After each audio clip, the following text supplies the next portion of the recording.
जों दुलाराय बर' फरायसा आफादनिफ्राय जोंनि दुलाराय बर' फरायसा आफादा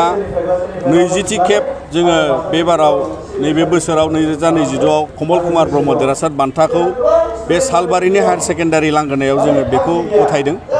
आरो बिनि गेजेरजों जोङो जाय बर' बिजोंनिफ्राय मेट्रिक आनजादाव अल आसाम लेभेलाव जायफ्रा 10थि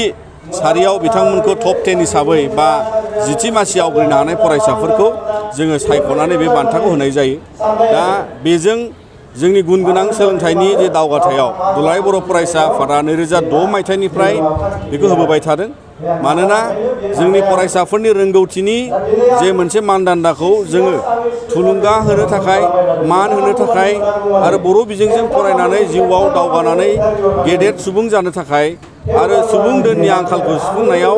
मदद होलांनो थाखाय माहारि दावगानायाव बेजों लोगोसे हादोर जौगानायाव दा बेखायनो बिथांमोनखौ जोङो बेवहाय मान बिलाइजों मान होनाय जायो आरो बिथांमोनखौ आर'नाइजों बरायनाय जायो। लोगोसे बिथांमोननो खेबसेनि थाखाय जोङो रांनि मानदान्दायाव 10,000 रां जाफुंसार फरायसाफोरनो जों होनाय जादों बे टप 10आव। देग्लाय जोंहा गासै 14 सा फरायसाया बेवहाय जायगा मोनदों। दा बेवहाय टप 10नि 14 सानि गेजेराव गासैबो बिथांमोना हायेस्ट देग्लायनि पार्सेन्टेजआ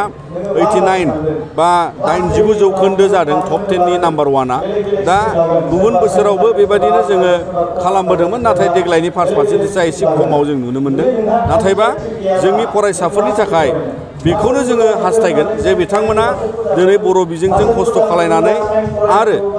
जिउआव दावगानायनि लामाखौ लालांनो बिथांमोना दिनै जुजिनायनि थुलुंगानायाव बाहागो जालांनो हागोन होननानै जों मिजिंथियो। जायफ्रा सेकेन्ड डिभिजन, थार्ड डिभिजन बयबो उथ्रिसारदों। दिनै जोंनाव गासै बर' फरायसाफ्रा जोंनि आसाम नाङै जोङो मेट्रिक आनजाद फरिखा होनायनि क्लास 10आव जि थांनाय 2022आव मेट्रिक आनजाद होदोंमोन बिथांमोननि क्लास 10नि संख्याया गासै 15,984 फरायसाया मेट्रिक आनजादखौ होदोंमोन। दा बिनि गेजेरनिफ्राय जोंहा first division, second division, third division जों बेखौ सानख'जोबनानै उथ्रिसारनो हानाय गासै फरायसाया 12,310। अदेबानि बिनि जौखोन्दोखौ जानोबा जोंहा 77.01 जौखोन्दो फरायसायाल' मेट्रिक आनजादखौ बा क्लास 10नि उथ्रिसारनायखौ देग्लाय जों मोन्दों। अभारअल फार्स्ट पार्सेन्टेजआबो खम। लोगोसे जाय बिथांमोना टप 10आव जायगा लादों बिथांमोननि फार्स्ट डिभिजननि फार्स्ट पार्सेन्टेजआबो गाहायाव देग्लाय जों मोन्दों। दा बेखौ गासै जोङो फोरोंगिरि, दिथागिरि, फरायसाफोरनि गेजेरनिफ्राय दुलाराय बर' फरायसा आफादा संदाननानै माखासे मोनथामसो जाहोनखौ जोङो नुदों। गिबि जाहोनाव जाबाय फरायसाफ्रा NCERT कारिकुलामजों लोगोसेयै गोदानै एग्जाम पेटार्नाव बा बिथांमोननि सोंनाय फिन्नायनि जे रोंगौथिनि पेटार्नाव बिथांमोना जुजिनायाव खस्थ' मोन्दों, बे खोथाखौ बिथांमोना फोरमायदों। मोनसेबावा जाहैबाय बेबो जोबोद गोनांथार जे जोंनि फोरोंगिरि बिथांमोनहा आसाम नाङैनो high school stage, ME school, गुबुन गुबुन स्टेजावबो गोबां फोरोंगिरिफ्रा दानि समाव आसाम सरकारनि सिङाव बिथांमोना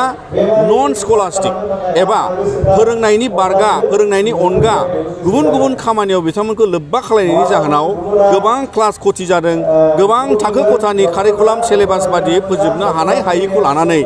आरो बे गोदान कारिकुलामजों खाब जानानै बांसिन सम बिथांमोना फरायसालियाव होनांगौ फोरोंनायाव, फरायसाफोरखौ रोंहोनायाव। दा बेवहाय गोबां फोरोंगिरिफ्रा बेखौ नुदों जे बिथांमोना गुबुन गुबुन नन स्कलास्टिक बा एकाडेमिक एक्टिभिटिसजों लोब्बा गैयै माखासे सरकारि खामानियाव बिथांमोना थोनजानायाव बेफोरबायदि माखासे खहा दं होननानै बिथांमोननिफ्राय जों मिथिनो मोन्दों। बेजों लोगोसे जोंनि समाजाव जोंनि माखासे दासिमबो जोंनि समाजनि सोलिनायाव माहारियारि दिनै बर'फोरनि गेजेरावनो जा, गुबुननि गेजेरावबो जा, बड'लेण्ड ओनसोलाव बा गुबुन गुबुन जायगाफ्रावबो दिनैनि समाव समाजनि जोथोनावबो माखासे आंखाल फैदों नामा बे मोनसे नुजादों। जेरै माखासे बोथोराव फुजा मेला जानाङै समाव फरायसाफोरखौ एबा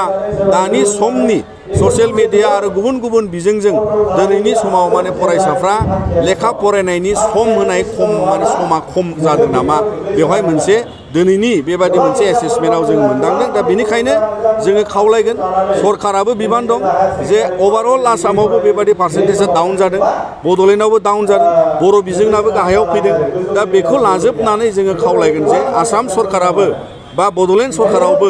नन स्कलास्टिक एक्टिभिटिसखौ फोरोंगिरिफोरनिफ्राय माने बाङाय खम खालायनांगौ बा गैया खालामनांगौ जाहाथे बिथांमोना बांसिन गोसो होनो हायो फोरोंनायाव बेजों लोगोसे फरायसाफ्रा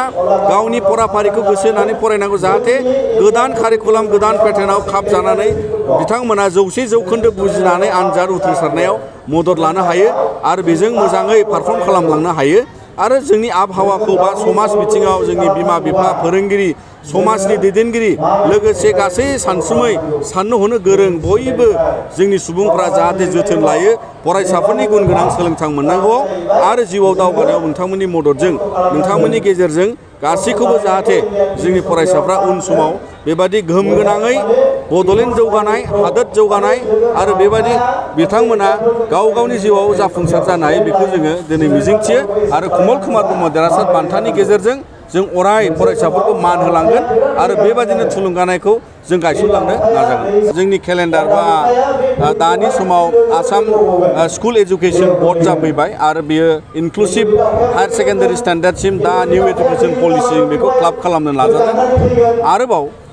मेट्रिक आनजादाव आसामाव टप 10 खालामनायाव जोंनि बिजोंनिफ्राय जोङो बेवहाय जायगा लानो हायाखै फरायसाफ्रा गोबाव सम जाबाय सासेल' फरायसा मोनदोंमोन बिबुंसार बसुमतारी होननाय दा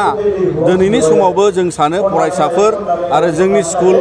फोरोंगिरि समाज जोङो गोबां बिथांमोनखौ थुलुंगा होनांगौ दं दुलाराय बर' फरायसा आफादाबो गोबां मावनांगौ दं होननानै जों सानो आरो बिनि गेजेरजों जोङो साबना हामना उन समाव जों आसामनि टप 10 इन्डियानि टप 10 ब्लाबो जों बेखौ अभारकाम खालामगोन जों जाफुंसार होनो हागोन होननानै जों मिजिं दं सेकेन्डारि आनजाद होनानै रिजाल्टखौ नेगासिनो दङ